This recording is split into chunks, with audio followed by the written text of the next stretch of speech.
okay there. So guess what? Turns out the buzz about Harry and Meghan's Netflix deal isn't over after all. They're cooking up some exciting projects, but here's the real question.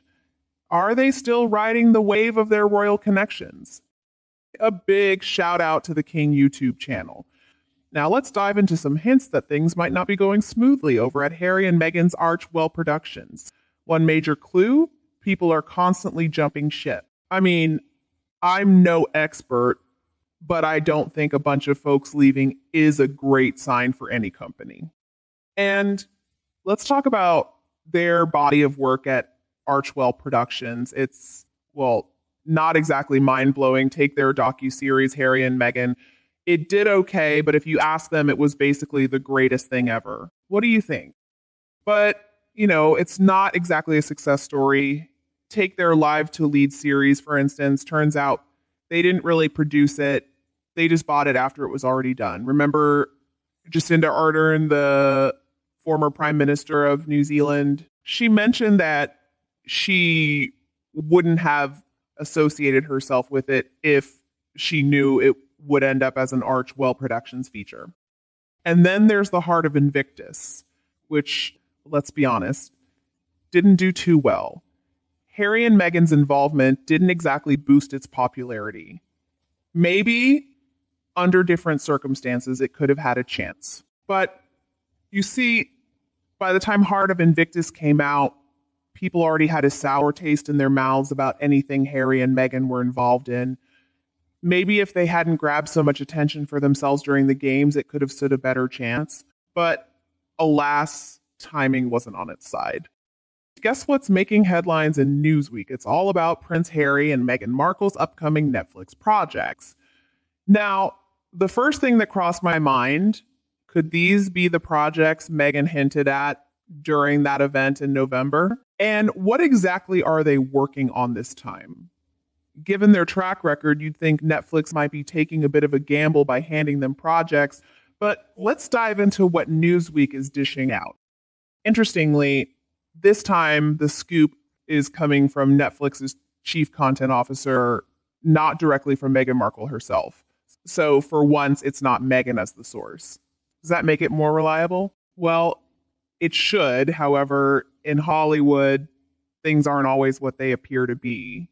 How many times have we seen stories about Harry and Meghan only to find out later that it's just a bunch of nonsense? It happens more than we'd like to admit. Oh, got it.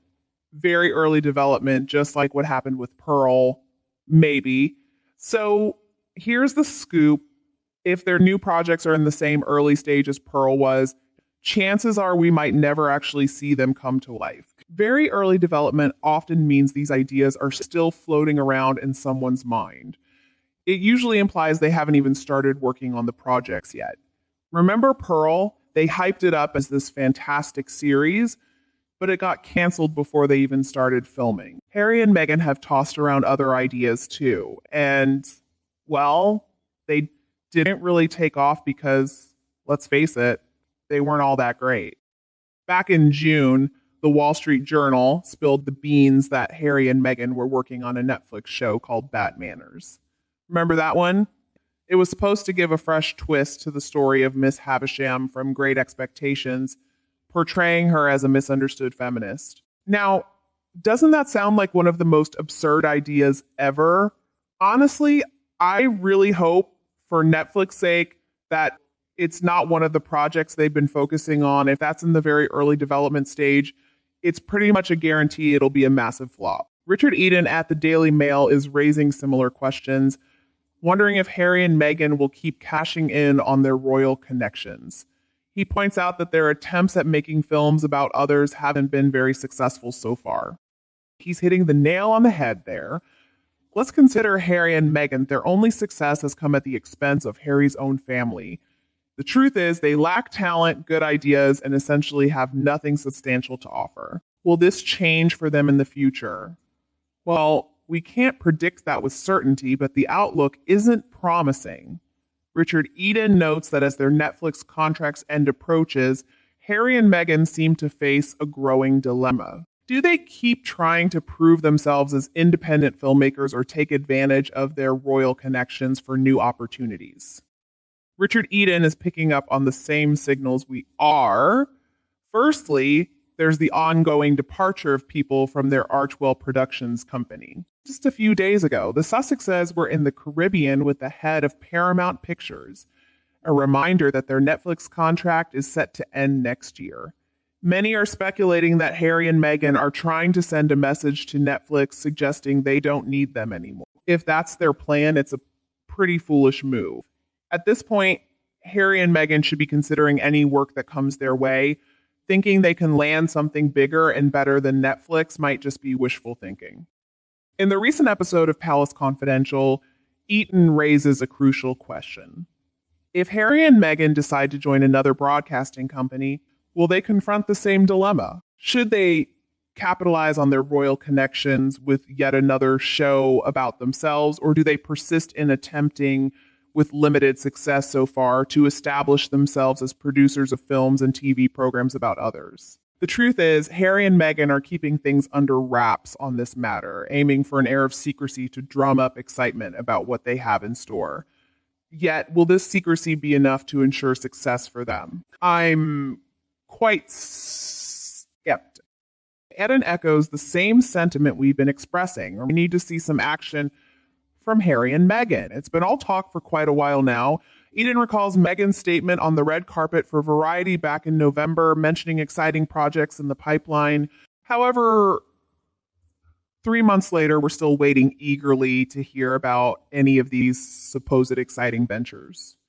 Eden expresses suspicion that all might not be well at R2All Productions, the venture Harry and Meghan enthusiastically launched in 2020 to create TV programs and films. The concerns heightened when I reported in my social diary, Eden Confidential, that the company's manager, Bennett Levine, left his position in 2021. This departure, once celebrated by Harry and Meghan's vocal supporter, Omi Scobie, as a sign of Archwell's growing activity, raised eyebrows. Levine's surprise exit follows the departure of his former boss, Oscar-winning producer Ben Browning, who oversaw the couple's Netflix docuseries and reality show Harry and Meghan, along with the less successful Live to Lead, both of which he left last year. Certainly, all the signs are pointing in one direction. Netflix might not renew its contract with Harry and Meghan. It raises the question, can they switch to Paramount? Well, that seems uncertain. If they lose the Netflix deal and Paramount isn't on the horizon, they might find themselves without any offers. The future in that scenario doesn't seem too bright for Harry and Meghan, heading into a potential downward spiral. What's your take on Harry and Meghan's prospects in the film and television industry? Will they stick with Netflix, or is Paramount a possibility? Do you think they'll find success? Share your thoughts in the comments below. If you enjoyed this video, give it a thumbs up and share it with others who might find it interesting. And if you haven't already, hit that subscribe button to stay updated. Thanks for tuning in from the King YouTube channel. Have a fantastic day, and I'll catch you in the next videos.